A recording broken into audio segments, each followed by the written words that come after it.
Good evening. With me tonight is Sir Richard Splash, the Minister for Complex Compound Sentences. Good evening, Minister.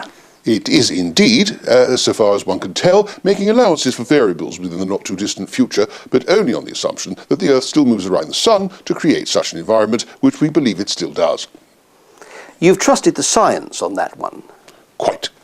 So how do you justify the Prime Minister lowering the 2-metre threshold to 1 metre against the advice of experts? Well, it's the dichotomy paradox, you see.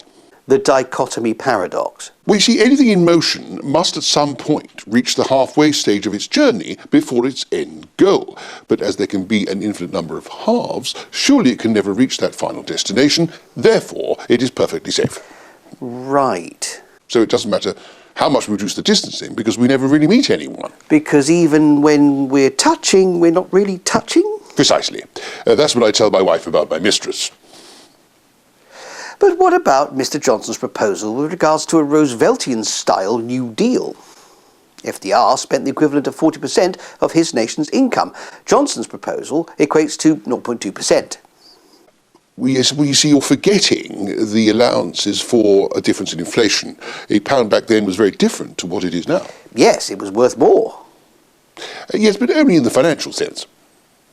Right. And what precisely are the Prime Minister's plans with regard to spending?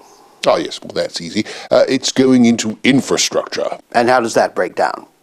Well, it's like structure, only infra. Meaning? As in infrared. So not visible on a spectrum we can actually see? Precisely. Night-night.